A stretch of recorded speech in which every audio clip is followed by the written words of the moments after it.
Assalamualaikum anak-anak. Oke, sebelum kita mulai pembelajaran, coba rapihkan dulu tempat duduknya. Ya, udah rapi.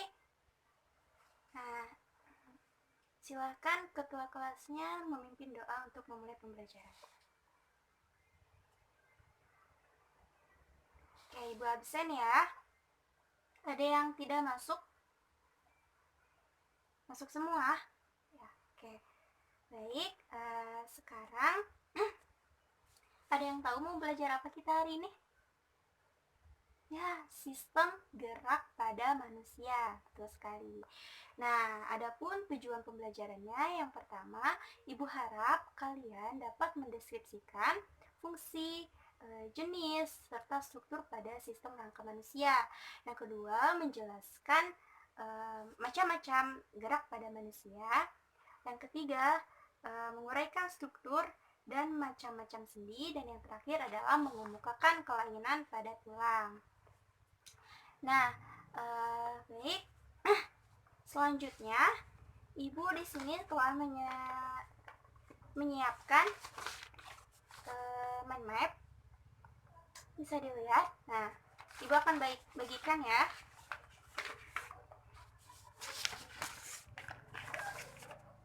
Nah, oke. Baik.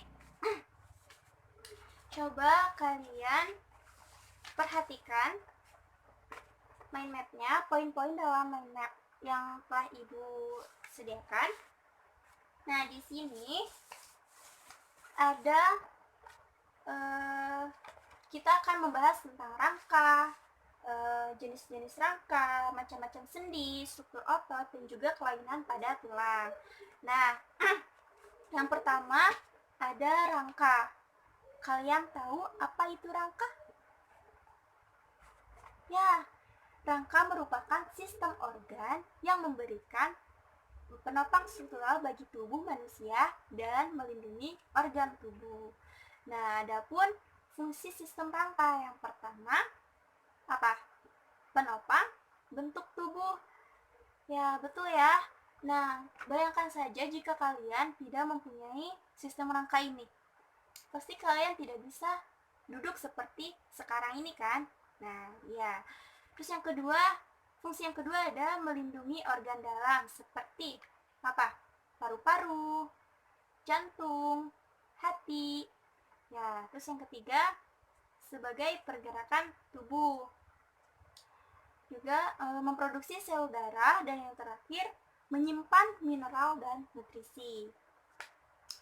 Nah, anak-anak, selanjutnya ada tulang penyusun rangka tubuh.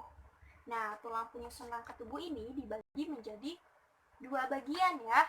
Nah, yang pertama ada kerangka aksial dan kerangka apendikuler. Nah, ada yang tahu apa itu kerangka aksial? Ya, kerangka aksial ini memiliki fungsi untuk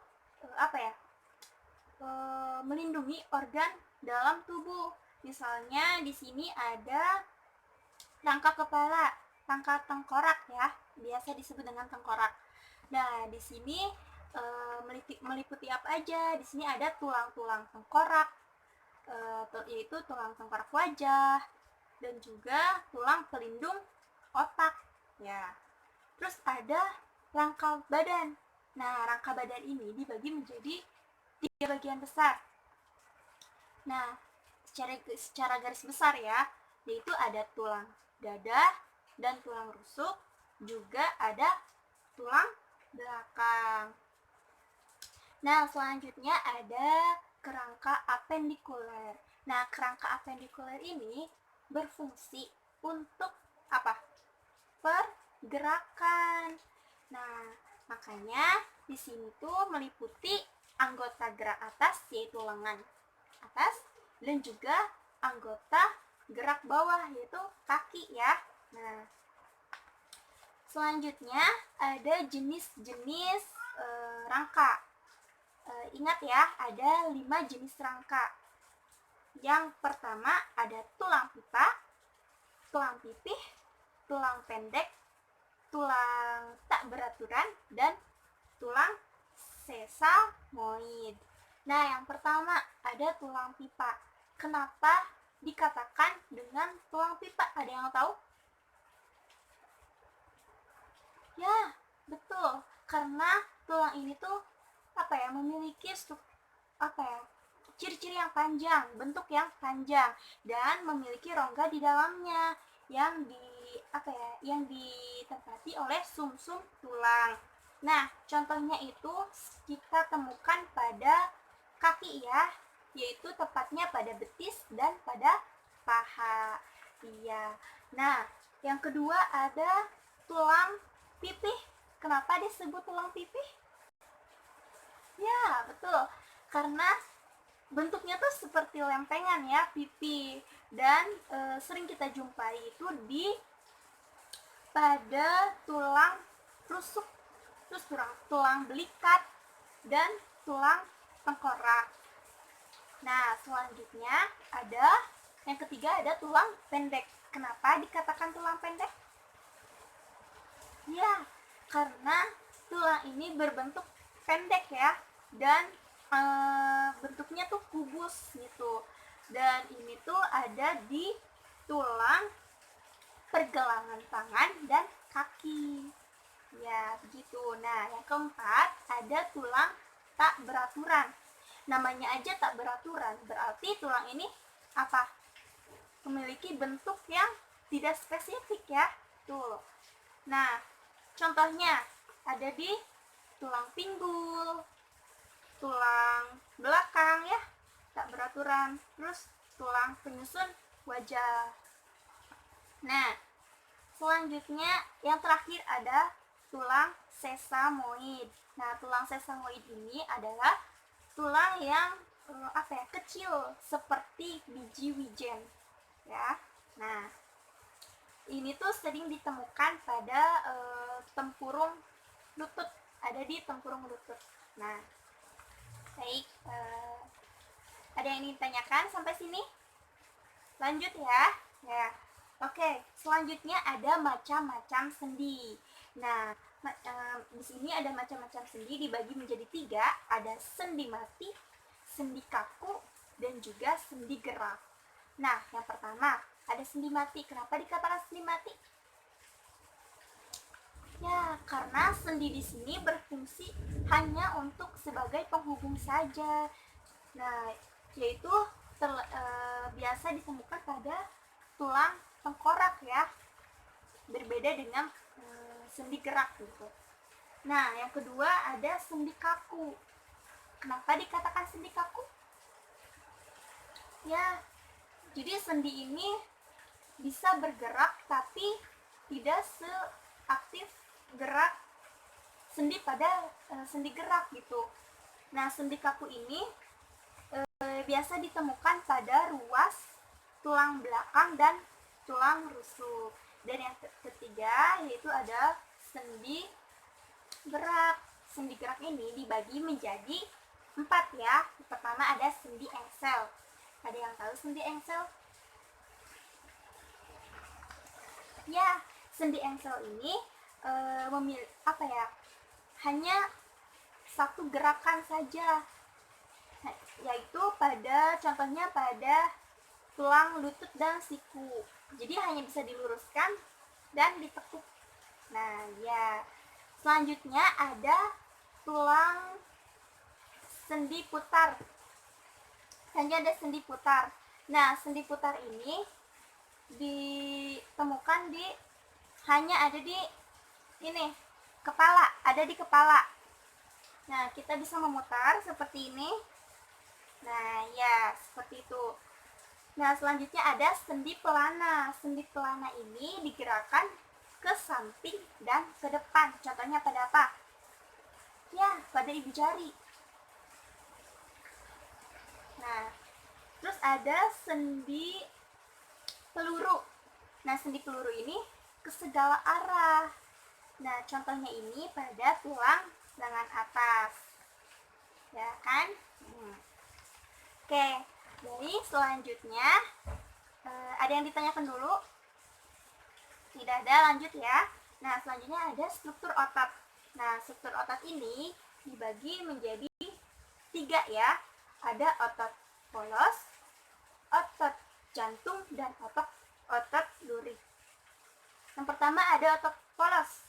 Nah, otot polos ini sering dijumpai pada organ-organ dalam, misalnya dinding usus, terus pada saluran kelamin, dan masih banyak lagi. Nah, selanjutnya ada otot jantung. Nah, namanya aja otot jantung, berarti hanya ada di jantung, tepat sekali. Nah, terus yang ketiga ada otot lurik ya. Otot lurik ini biasa disebut dengan otot rangka. Contohnya itu pada kaki. Nah, yang terakhir ada kelainan pada tulang. Nah, kelainan pada tulang ini yang ibu tulis di mind map ada 3 ya. Ada lordosis, kyphosis, dan skoliosis. Nah, lordosis ini berarti tulang belakang yang yang bengkok ke depan. Nah, seperti itu. Nah, kalau kyphosis tulang belakang yang bengkok ke belakang. Nah, sedangkan skoliosis itu tulang belakangnya itu bengkok ke arah kanan dan kiri. Ya. Baik. Selanjutnya ibu akan membagi kalian menjadi 2 kelompok ya. Nah, yang baris kedua dari sini coba pindah ke kanan, dan baris yang kedua dari sini coba pindah ke kiri. Ya. Sudah duduk di masing-masing kelompoknya? Sudah. Nah, jika sudah, coba kalian perhatikan ke depan. Nah, di sini ibu punya keterangan dan gambar ya. Nah, di sini ada sistem rangka manusia dan juga ada kelainan pada tulang. Nah, ibu cara kerjanya gimana? Nah, kalian mencocokkan gambar dengan keterangannya ya. Nah, kalian coba amati gambar yang ada dan juga diskusikan dengan teman kalian. Nanti setelah diskusi, ibu meminta perwakilan kelompoknya untuk maju ke depan. Paham sampai di sini? Oke. Nah, jika paham, ibu dipersilahkan untuk masing-masing kelompok memulai untuk diskusinya. Nah,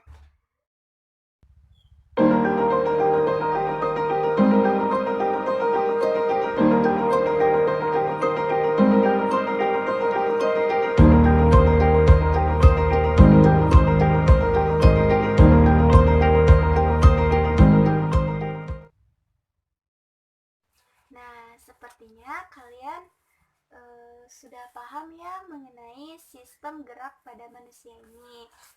Nah, kalian sudah bisa membedakan mana itu kerangka aksial dan kerangka apendikuler, dan juga kalian bisa mencocokkan gambar serta keterangan pada kelainan pada tulang. Nah, selanjutnya terima kasih kepada perwakilan kelompok yang telah mempresentasikan hasil diskusinya. Nah, di sini selanjutnya ada yang ingin ditanyakan? Tidak ada. Nah, selanjutnya ibu akan membagikan soal evaluasi untuk dikerjakan kalian saat ini ya. Hanya ada 5 soal esai.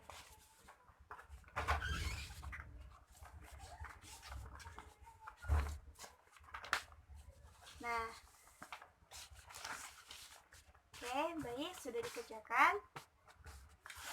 Baik, kesimpulan untuk hari ini, ada yang ingin menyimpulkan?